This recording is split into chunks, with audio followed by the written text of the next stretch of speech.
Olá, meus amigos, boa tarde.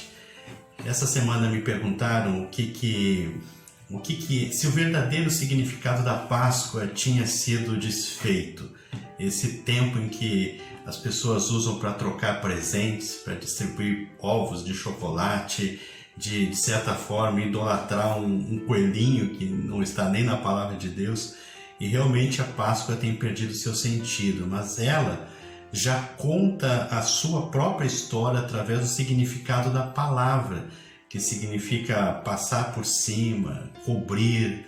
Em inglês, a palavra é pat over, que é cobrir, é dar uma cobertura, é um chegar e passar por cima, é um chegar e desviar, protegendo, garantindo.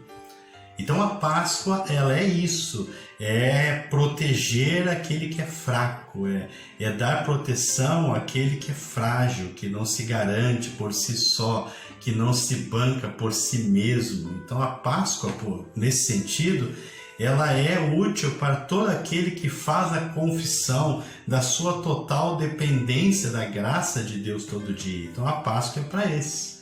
E o primeiro sinal dessa simbolização humana, porque isso é um desenvolvimento humano, e o primeiro sinal então está no marco de que seja essa cobertura, desse vestir pascal, está no capítulo 3 de Gênesis, quando diz que Adão e Eva, eles se sentiram nus, e eles fizeram então para si roupas com galhos, com folhas de figueira, para cobrir a sua culpa, para cobrir a sua nudez, para cobrir a sua certeza de transgressão, da sua inadequação para chegar diante da presença de Deus. Essas roupas feitas de folha que, de certa forma, a nossa religião, a moral, o querer agradar todo mundo, essas roupas que são vestidas tanto por Adão e Eva como por cada um de nós hoje, elas servem para que nós possamos, de certa forma, nos sentir mais bem vestidos do que o outro. Mas jamais essas roupas vão servir para que nós estejamos bem vestidos adequadamente para nos apresentarmos diante de Deus. Mas assim mesmo, usando essas roupas e tentando desviar as nossas responsabilidades, Deus ele entende a nossa fragilidade. E diz em Gênesis então que eles precisavam da Páscoa, eles precisavam do Passover. Então o que fizeram? Mataram um animal, tiraram o couro desse animal, derramaram sangue para que aquela pele pudesse vesti-los. E a partir daí começa a simbolização de que para cobrir a nudez do homem tem que haver Páscoa. Tem que haver uma cobertura, tem que haver um passar sobre, e tem que ser uma ação divina, não é a minha força, não é a sua força, não somos nós que gerimos isso. Nós precisamos da ação de Deus, da Páscoa de Deus, do Pessah de Deus na nossa vida, para que nós possamos continuar vivos.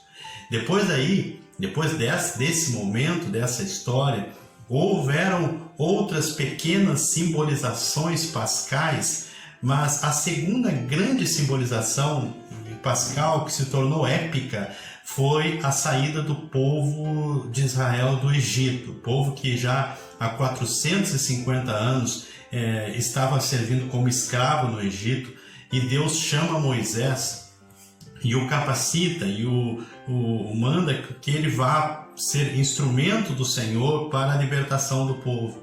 E houve então toda aquela sucessão de sinais, e a última praga, que é a morte dos primogênitos, onde o anjo do Senhor, que é esse Cristo antes de Jesus, anjo do Senhor com A maiúsculo, anjo que recebe adoração como Deus, que se apresenta como Deus. Esse anjo então iria passar sobre a terra do Egito, e em toda a casa que não houvesse o sangue do cordeiro, um cordeiro inocente, um cordeiro sem mácula, um cordeiro sem defeito, sem culpa, então o sangue desse cordeiro precisava estar nos umbrais das portas.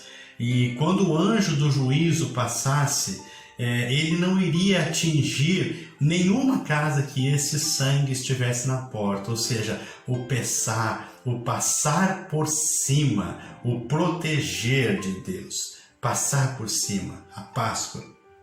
Então isso tudo nos encaminha, nos indica para o terceiro grande marco referencial, no meio de tantos outros menores.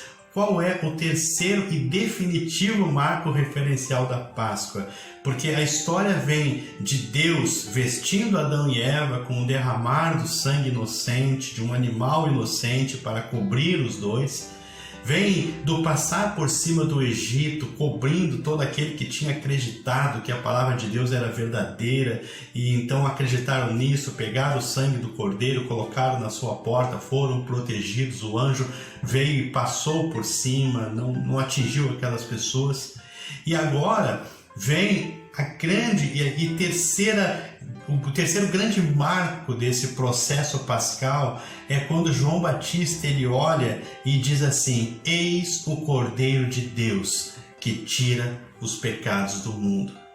João Batista ele é o Adão lúcido, o Adão consciente da graça de Deus. Este ser humano aqui, o João Batista, ele não quis fazer folhinhas de figueira para se proteger, para proteger as suas transgressões.